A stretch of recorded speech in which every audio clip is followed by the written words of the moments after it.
Hello everyone, welcome to the channel. Today we will discuss about the discovery of neutron, how the neutron was discovered, and also we will learn about the calculation of the atomic number and atomic mass. What charged particles constitute atomic mass, वो सब आज हम इस video में discuss करने जा रहे हैं. So let's start.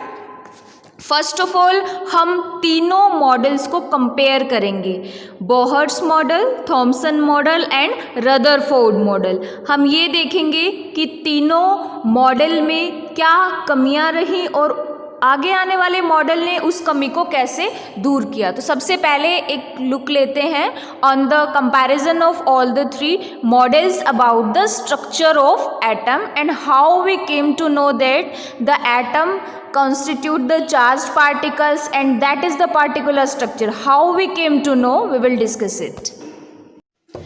देखो बेटा, तीनों मॉडल हैं हमारे पास और वो स्ट्रक्चर ऑफ एटम को कैसे एक्सप्लेन करते हैं इस बारे में हम स्टार्ट करेंगे. Let's see the diagram.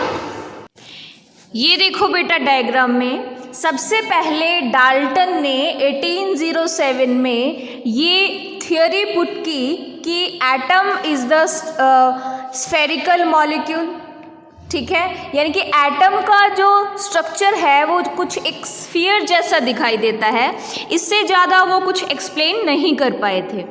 After that J Thomson scientist हुए.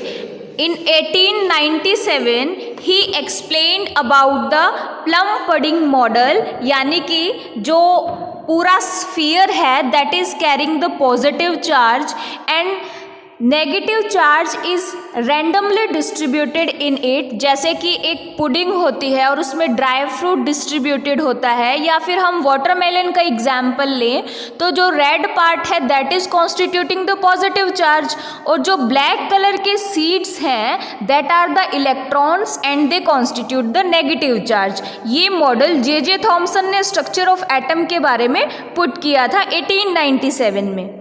इसकी ड्रॉबैक्स ये रही कि वो एक्सप्लेन नहीं कर पाए कि इलेक्ट्रॉन्स रैंडमली डिस्ट्रीब्यूटेड है तो वो रिवॉल्व कैसे करते हैं, और उस एटम की स्टेबिलिटी के बारे में भी वो ज़्यादा कुछ नहीं बता पाए थे. उसके बाद साइंटिस्ट हुए ई रदरफोर्ड.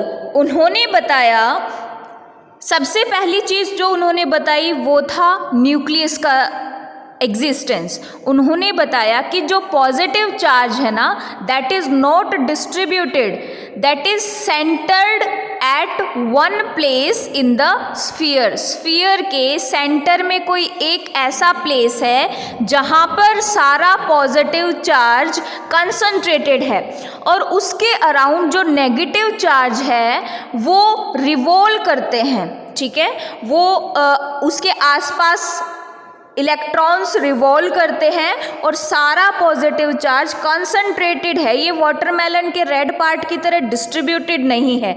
सबसे बड़ा इम्पोर्टेंट कंसेप्ट इन्होंने ये बताया था न्यूक्लियस के एग्जिस्टेंस के बारे में. दूसरी इंफॉर्मेशन जो इन्होंने दी वो थी एक्स्ट्रा न्यूक्लियर पार्ट के बारे में. एक्स्ट्रा न्यूक्लियर पार्ट है न्यूक्लियस के अराउंड का स्पेस जिसमें इलेक्ट्रॉन्स डिस्ट्रीब्यूटेड हैं. तो इस तरह से रदरफोर्ड ने न्यूक्लियर और एक्स्ट्रा न्यूक्लियर पार्ट्स के बारे में बताया, जिससे स्ट्रक्चर ऑफ एटम का आइडिया जो है वो मोर क्लियर हो गया. ठीक है, ऐसा इन्होंने 1911 में किया था. ओके, रदरफोर्ड मॉडल के कुछ ड्रॉबैक्स रहे. पहला ड्रॉबैक था कि रदरफोर्ड सर अपने एटम की स्टेबिलिटी के बारे में कुछ एक्सप्लेन नहीं कर पाए थे. दूसरी चीज़, इन्होंने कहा था कि पॉजिटिव चार्ज तो सेंटर में लोकेटेड है और इलेक्ट्रॉन्स उसके चारों तरफ रिवॉल्व करते हैं, तो सेंट्रीफ्यूगल फोर्स की वजह से इलेक्ट्रॉन्स रिवॉल्व करते हुए जब उनकी स्पीड कम होगी तो वो तो न्यूक्लियस पे आके कोलैप्स हो जाएंगे. ठीक है, इस कंसेप्ट को रदरफोर्ड एक्सप्लेन नहीं कर पाए थे. तो ये दो ड्रॉबैक्स रदरफोर्ड मॉडल की रही जिनको क्लैरिफाई किया बोहर ने 1913 में। बोहर ने जो अपने पॉस्टुलेट्स दिए उसमें उन्होंने बताया कि जो एटम है वो small heavily positively charged body है, जिसको हम न्यूक्लियस कह रहे हैं, वो तो ठीक है, लेकिन ये जो इलेक्ट्रॉन्स रिवॉल्व करते हैं ना पॉजिटिव चार्ज के अराउंड, ये एक कुछ पर्टिकुलर फिक्स्ड सर्कुलर पाथ्स में रिवॉल्व करते हैं जिन्हें हम ऑर्बिट्स कहते हैं, या फिर हम उन्हें शेल्स कह सकते हैं। और हर शेल की एक फिक्स एनर्जी होती है। जब किसी इलेक्ट्रॉन को लोअर शेल से हायर शेल की तरफ मूव करना है तो उसको एनर्जी गेन करनी पड़ेगी, और अगर कोई electron higher to lower move करता है तो जितनी एक्स्ट्रा एनर्जी उस इलेक्ट्रॉन ने गेन की थी उतनी एनर्जी वो रिलीज करता है। ये सारी बातें बोहर मॉडल ने बताई थी। तो इस तरह से स्टेबिलिटी ऑफ एटम भी क्लियर हो गया, क्योंकि इलेक्ट्रॉन्स जो है वो फिक्स पाथ में, फिक्स सर्कुलर पाथ जिनको ऑर्बिट्स कह सकते हैं या शेल्स कह सकते हैं, उनमें रिवॉल्व करते हैं, और हर शेल एक fix number of electrons he constitute कर सकता है। ठीक है, तो ये सारे मॉडल स्ट्रक्चर ऑफ एटम के बारे में थे। अब हम डिस्कवरी ऑफ न्यूट्रॉन को डिस्कस करेंगे। Okay, There was an experiment which was performed by Chadwick in 1932. That experiment led to the discovery of neutrons. What was the experiment? Let's see. Chadwick in 1932 bombarded the nuclei of some light elements. Light elements मतलब ऐसे elements जिनका atomic mass बहुत कम है, जैसे beryllium and boron with fast moving alpha particles. Alpha particles हम पहले भी discuss कर चुके हैं. What are the alpha particles? जब हीलियम एटम अपने दोनों ही इलेक्ट्रॉन लूज करके 2 पॉजिटिव चार्ज गेन करता है, that is the alpha particle. What was the conclusion? He found that some neutral particles were ejected from the nucleus. Nucleus से कुछ neutral particles eject हुए. ऐसे particles थे वो which carried no charge, यानी कि उन्होंने कोई चार्ज कैरी नहीं किया हुआ था, but they had a mass nearly equal to that of proton. लेकिन उनका मास जो था वो प्रोटॉन के लगभग इक्वल था. तो इन पार्टिकल्स को नाम दिया गया neutron. You can see in this diagram polonium source हमने लिया है, ठीक है, और उससे अल्फा पार्टिकल्स एमिट आउट हो रहे हैं. क्यों? क्योंकि पोलोनियम एक रेडियो एक्टिव एलिमेंट है और radioactive elements alpha rays को एमिट करते हैं. ठीक है, उसके बाद सामने देखो Be लिखा हुआ है, दैट इज बेरिलियम. बेरिलियम से जब इन्होंने स्ट्राइक किया तो कुछ अननोन रेडिएशंस इजेक्ट हुए. ठीक है, उस अननोन रेडिएशंस को जब पैराफिन वैक्स पे एब्जॉर्ब किया तो हमें ये पता चला कि ये अननोन रेडिएशंस जो हैं इनके पास किसी तरह का कोई चार्ज नहीं है, लेकिन इनका मास प्रोटॉन के मास के इक्वल है. ठीक है, तो ये क्या हुए? न्यूट्रल पार्टिकल्स हुए, तो हमने इनका नाम रख दिया न्यूट्रॉन्स.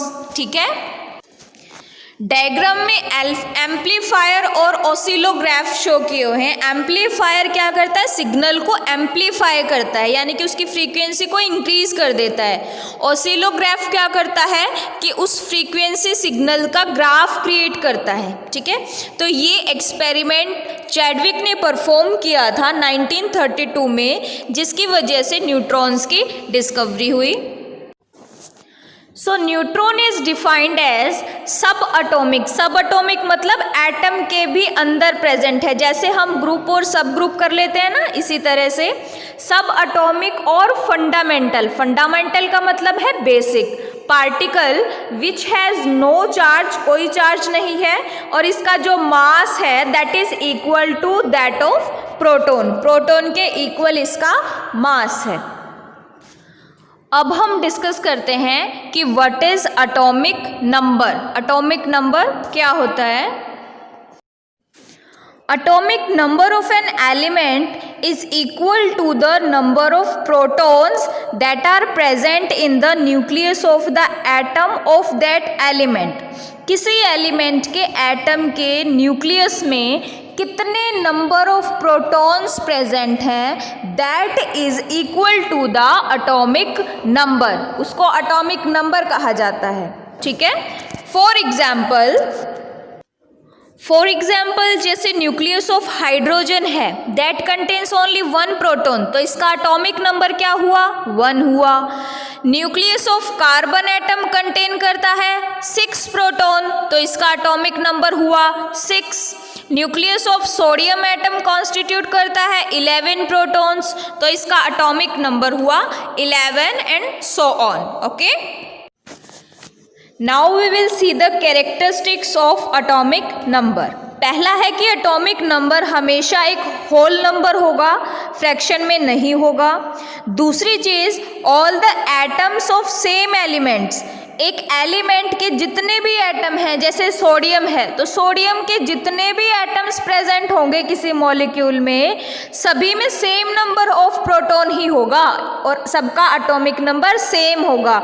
ऐसा नहीं कि सोडियम किसी एक कंपाउंड में प्रेजेंट है तो वहाँ उसका एटॉमिक नंबर कुछ हो जाएगा, किसी दूसरे कंपाउंड में प्रेजेंट है तो वहाँ कुछ होगा, ऐसा नहीं होता. No two elements can have the same atomic number. दो एलिमेंट्स का कभी भी सेम एटॉमिक नंबर नहीं होगा कि एटॉमिक नंबर दो एलिमेंट्स का सेम हो जाए, ऐसा नहीं होता. Atomic number of an element does not change during a chemical reaction. Chemical reaction में किसी भी एलिमेंट का एटॉमिक नंबर चेंज नहीं होता है, ये हमेशा फिक्स होता है. ठीक है. Now let's learn about the atomic mass. What is the atomic mass and how can we calculate it? Atomic mass or mass number of an element is the sum of number of protons and neutrons present in the atom of that element. यानी कि mass number क्या है, number of protons plus number of neutrons.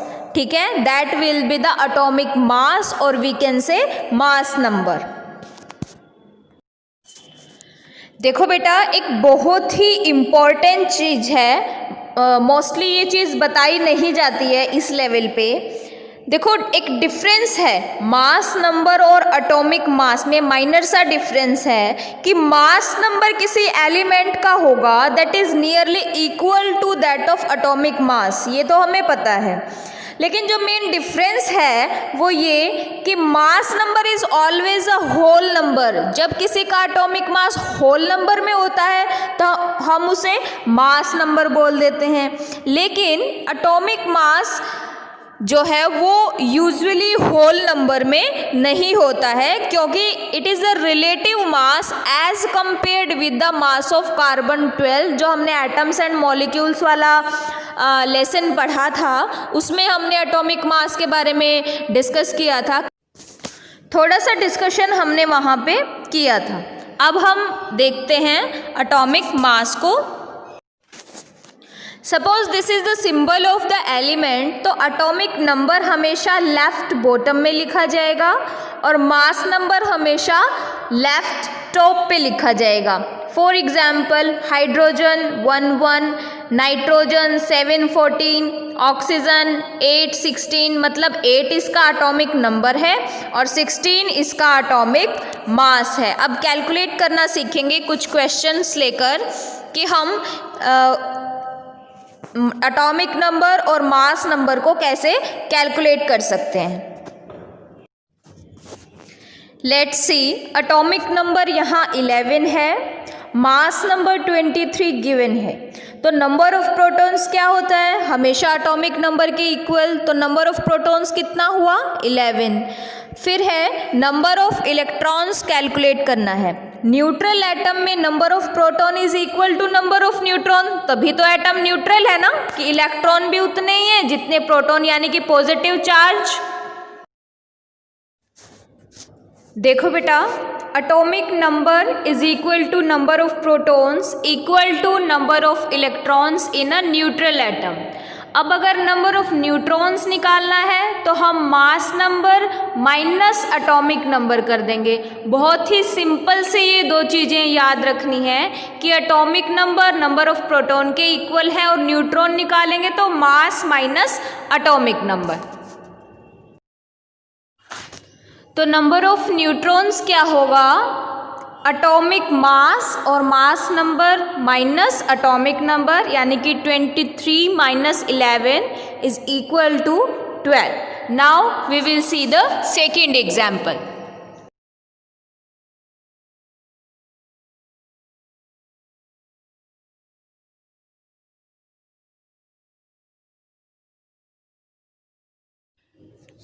Next question है बेटा, the nucleus of an atom contains 17 proton and 18 neutrons.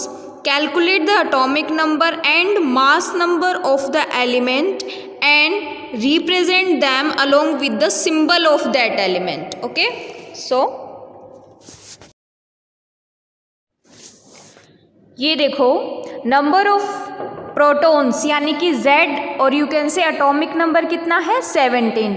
Mass number it means A is equal to number of proton plus number of neutrons. तो 17 plus 18 35। ठीक है बेटा, ये मास निकल गया हमारे पास और एटॉमिक नंबर निकल गया। अब हमें कैलकुलेट करना है, इसका सिंबल लिखना है बस अब हमें, और कुछ कैलकुलेशंस नहीं करनी है। तो 17 एटॉमिक नंबर का एलिमेंट है क्लोरीन और इसको हम लिखेंगे क्लोरीन 1735। 17 इसका एटॉमिक नंबर है और 35 इसका एटॉमिक मास है। एटॉमिक नंबर ऑफ एलिमेंट क्या है इस क्वेश्चन में 19, मास नंबर दिया है 39। तो नंबर ऑफ प्रोटॉन तो क्या हुआ, यानी कि equal to atomic number that is 19। Number of neutrons calculate करना है A माइनस Z, यानी कि एटॉमिक मास या मास number minus atomic number. 39 minus 19 is 20। Okay, ये इसी तरह के क्वेश्चंस होंगे, एटॉमिक नंबर कैलकुलेट करना होगा या मास नंबर कैलकुलेट करना होगा तब। ठीक है बेटा।